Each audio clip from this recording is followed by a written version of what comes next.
Somewhere in this country right now, a 58-year-old man is sitting at his kitchen table staring at a statement that shows his home is worth $900,000. On paper, he looks wealthy. His neighbors assume he is comfortable. His children assume retirement is handled. And yet, when he opens his bank account, there is less than $40,000 saved. His pension covers basic expenses. His mortgage is paid off. But his property taxes are $4,000 a year. His roof needs replacing. His insurance just went up again. And his wife just received a medical bill that insurance will not fully cover. He is not poor. He is trapped. This is not a rare story. This is the quiet financial crisis playing out in millions of households across the developed world. And it has a name. Financial planners call it being house rich and cash poor. It is the condition of having enormous wealth locked inside four walls, with no reliable way to access it without selling the place you call home. For decades, a single financial idea was drilled into the middle class like gospel. Buy a home. Pay it off. And when retirement comes, your house will take care of you. That belief was not entirely wrong, but it was dangerously incomplete. And for the generation now entering their 50s and 60s, that incomplete belief is quietly dismantling retirement plans that looked perfectly solid from the outside. By the time this video ends, you will understand exactly why home equity is one of the most misunderstood forms of wealth in personal finance. You will see the specific mechanisms that turn a paid-off house into a financial liability in retirement. And more importantly, you will understand what financially resilient retirees do differently and what adjustments are still available to you, regardless of where you are starting from today. Do not skip ahead. The section that matters most to your specific situation is not where you think it is. Before we go further, consider this. The financial decisions you make in the next 5 to 10 years will shape not just your retirement, but what you leave behind for the people who depend on you. The information in this channel is not designed for people chasing fast money. It is built for people who want to retire with dignity, options, and financial security. If that is the kind of content you want on your feed consistently, subscribe now. Your future self will recognize that as one of the better decisions you made today. Now, here is where this conversation becomes personal. Type your answer in the comments. Have you ever calculated exactly how much of your total net worth is sitting inside your home right now? Have you ever sat down and asked yourself, if I needed $50,000 in cash within 60 days, where would it actually come from? And when you imagine your retirement, does the image in your mind depend heavily on your property either being sold, rented, or refinanced at some point? These are not comfortable questions, but they are the right ones. Here is the economic reality of 2026 that changes the calculation entirely for anyone over 40. Interest rates have remained elevated far longer than most analysts predicted. The result is a housing market that has become increasingly illiquid.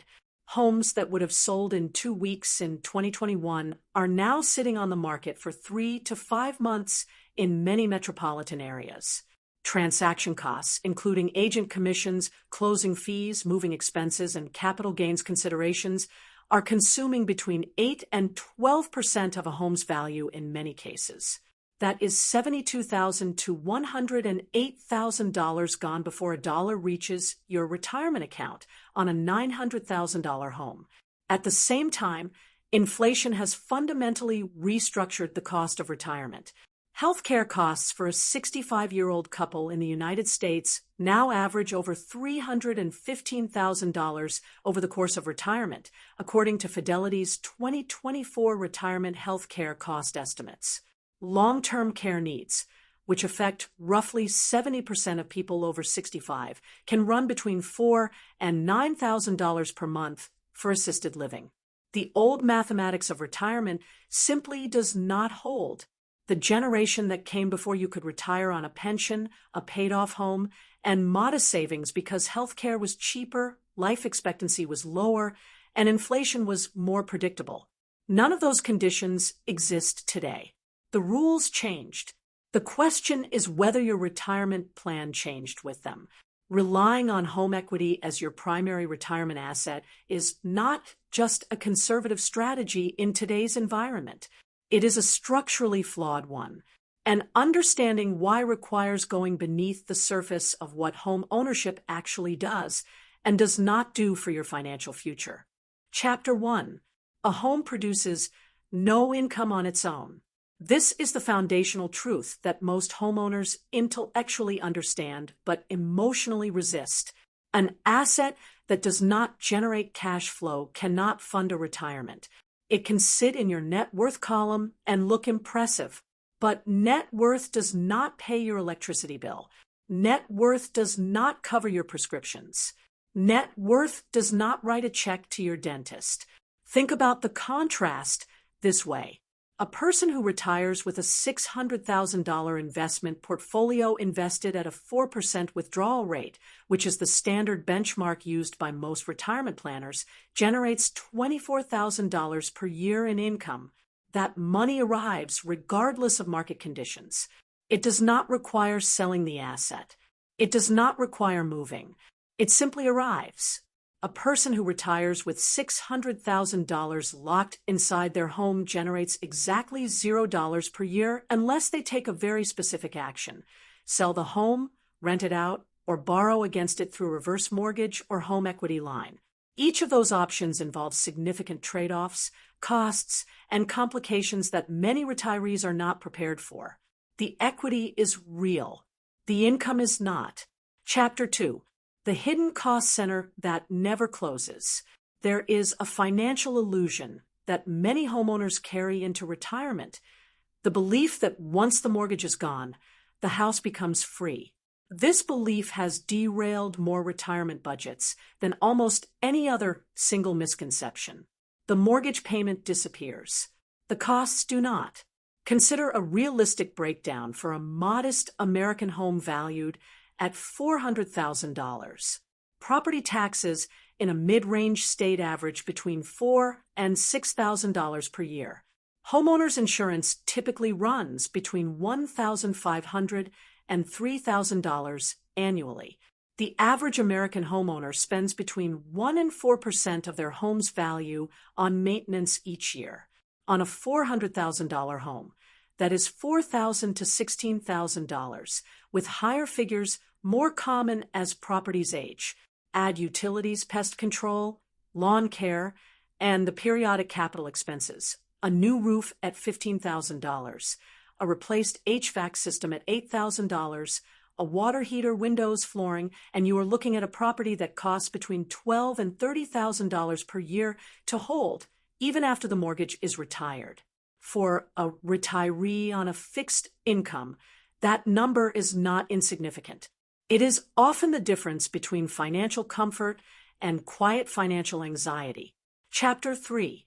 Concentration risk and the single asset trap.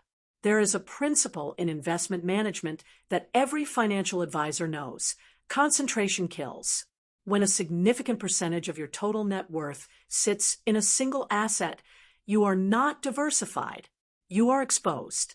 And unlike a stock portfolio, where you can liquidate 10% of your position in an afternoon, a home is one of the most illiquid assets a person can hold.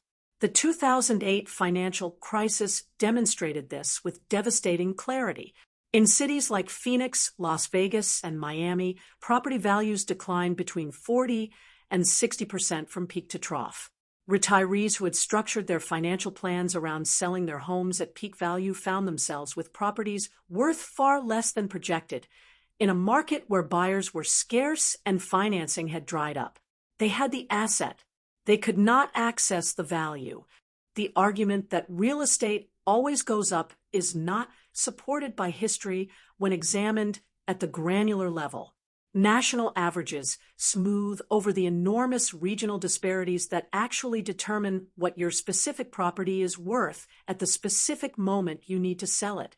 If more than 50% of your net worth is in your primary residence, you are not diversified. You are concentrated in one illiquid asset in one geographic market, and your retirement income depends on that market cooperating at exactly the right time.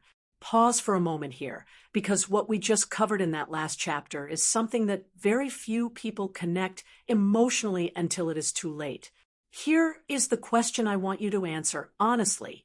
Have you ever looked at your total net worth, calculated the percentage that lives inside your home, and genuinely felt secure about what would happen if that property lost 30% of its value in the 3 years right before you needed to retire?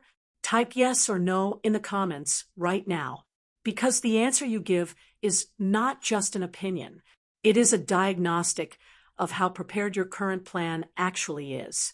If the honest answer is no, keep watching. The second half of this video is specifically for you. Chapter 4. Liquidity is not a luxury. It is a requirement. In retirement, emergencies do not schedule themselves politely around your financial timeline.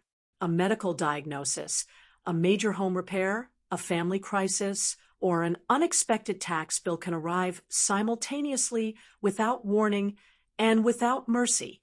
Liquidity, the ability to access cash quickly without a significant penalty or transaction cost, is one of the most undervalued features of a retirement plan. And it is one of the areas where home equity fails most completely. Selling a home is not a financial transaction you can complete in a week. In a normal market, the process from listing to closing takes 60 to 90 days. In a slow market, longer. And at every stage, value is being consumed by agent commissions, closing costs, potential price reductions, and capital gains taxes. The asset is large. The access is slow and expensive. A retiree who needs $30,000 in accessible cash to cover a medical procedure cannot wait 90 days and pay 12% in transaction costs to access equity from their home. They need liquidity that is already built into the plan. This is why financial planners consistently emphasize the importance of maintaining a separate emergency reserve of 6 to 12 months of living expenses in liquid accounts, entirely independent of home equity. Chapter 5. What income-generating retirement looks like. The retirees who navigate this era of financial complexity with the most resilience share a common structural characteristic. Their income does not depend on selling anything. Their dividends arrive automatically from a diversified stock portfolio. Their bonds mature on a predictable schedule.